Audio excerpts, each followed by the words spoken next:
ngayon meron kaming regaluhan.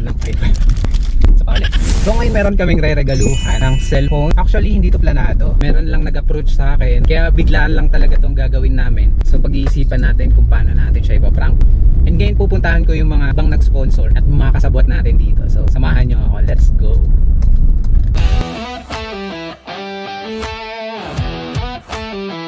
What? Usapan plastic daw po. Vlogger na yan. Ano, shoutout ka dyan? Shoutout. Usapan, alas 9.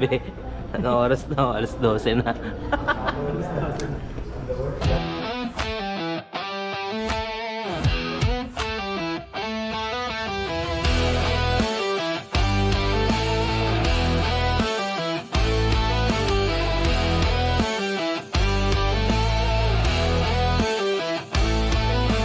Shoutout po. May kayaya ang ngiti, di na nga mapakali. Halika na, tara na, doon na nga ang punta. Labas lahat ng ngipin.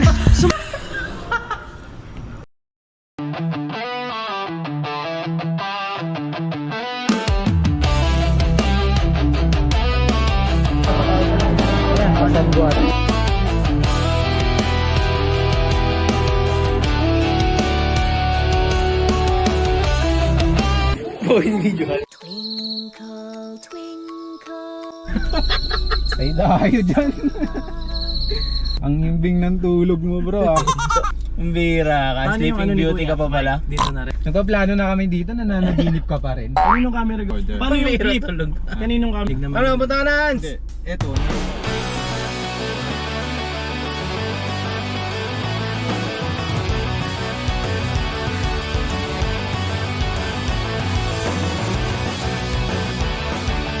Yak now, happy later, Xavier. So guys, so dito kami ngayon. Uploadin namin ng offline paiyak kay Xavier.com. Ayun guys, nag-setup na po kami ngayon ng mga gamit. Kuya, So ayan, so sino may unang idea? si Jolo. Pwede kasi yun sa ano, kahapon nag-duty siya, may mga nilabas na gamit. Kasi mo, baka di ba rin. Napapunta sa ano, sa... Litin mo.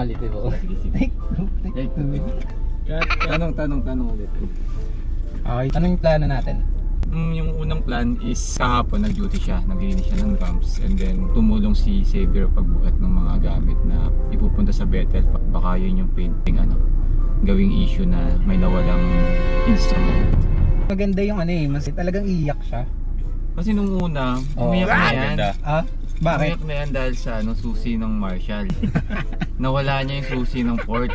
Tapos mabuti nakita niya, tapos umiyak na siya ako, talagang hagulhol. Yun sana, pero hindi na siya uubra kasi parang nadala na siya. Ikaw, Mark, Ano pa yung pwede. naisip ko ba? Ayun, ganun din kay Louie. Pero maganda siguro, nanakawan yung port. Tapos pagbabayaran natin siya ng mga 50k. Maniniwala kaya siya nun? Alisin mo yung isang instrument doon. Tapos tanongin Itabi mo. natin, Itabi mo yung isang instrument doon. Alisin mo. Para pag umakit kayo, hanapin nyo. Wala dito. Okay na, setup na. Saan natin set up yung camera? Dapat dito para ano. Diyan. Parang kita ka ba dyan? ゲームスタート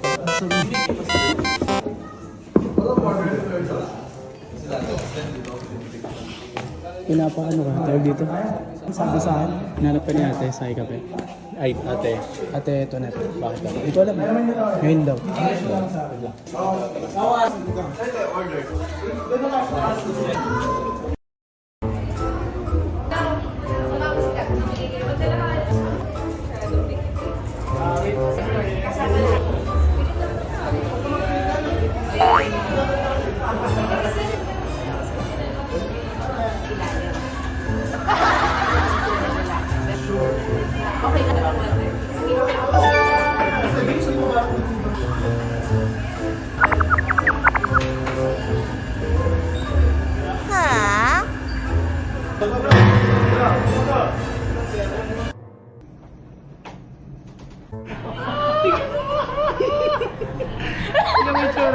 Ay, sorry.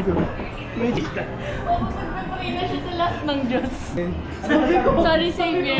Love ka namin. Ano pong pagkakamali mo? Sabi ko, ang hirap mo kontakin.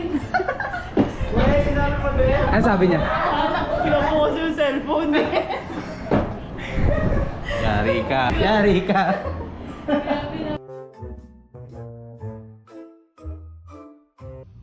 kumusta? Ano sabi sa'yo ni Ate Tonet? Na ngayon, nag-check ako ng mga symbols. Chinek ko isa-isa, may isang nawawala. Check mo kung ano nawawala. Ayan, sinabi ko kay Ate Tonet. Si una, susi, pinalipas ko yon. Ngayon, pangalawa, kagabi, umuwi ka, di mo chinek yung story, nakabukas to. Kasi wala namang anditi. Pag-uwi ko, kinuha ko pa yung bag ko eh. Hindi mo dinoble check kung mamaya, pag ano mo, hindi mo nalock. Kasi ganun nangyayari, di ba? Pag binuksan mo, sinarado mo yung pinto, minsan nag-ano yan. Sige, pag-usapan natin sa waiting area. Paano yung gagawin natin? Tara. Muna tayo.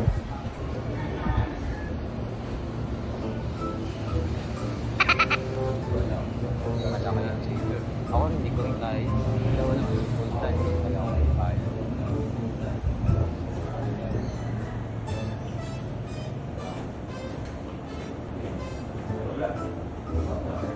Gabi, bukas yung pinto.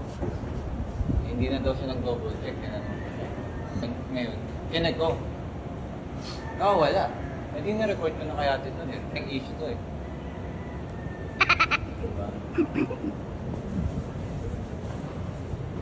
What?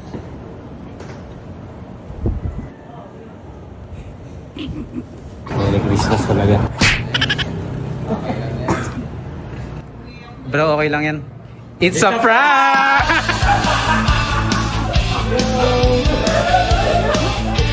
May bibigay kami sa'yo.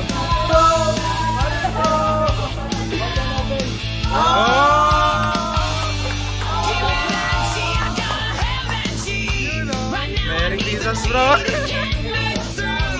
Sa ka naiyak sa cellphone o sa pagalit? Bro. Nadali ka namin, bro. Hindi bro. Kumingiti na. Hindi Hindi ko naman... Wala yun. Ano yung sasabihin mo? Sarado naman yung story ko.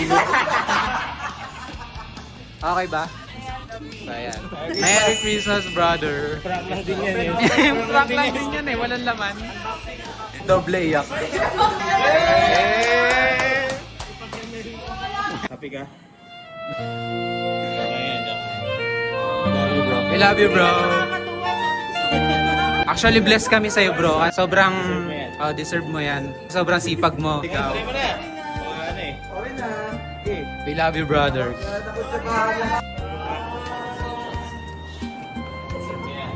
Yan. So, pinagdulong-dulungan namin yan, bro, para sa'yo. Pinagdulong-dulungan ka namin. Okay. Message. Igala ko totoo eh. Sabi ko na pag si ate na. Nakatambay lang naman kami sa live studios. Sabi ni, sabi ko muna natin kami. Pero ngayon, meron ka ng cellphone bago. Kasi wala akong cellphone eh. Ang hirap din lalo sa pag-duty. Di ang mga pag-communicate ni Kuya. Tapos pati sa school din. Kasi siyempre, graduating kaya importante din. Ano ba nangyari? Ba't nasira? Kasi sobrang tagal na rin po ng cellphone na yun. Parang bigay lang din siya sa akin. Bumigay na. Sige. Thank you po.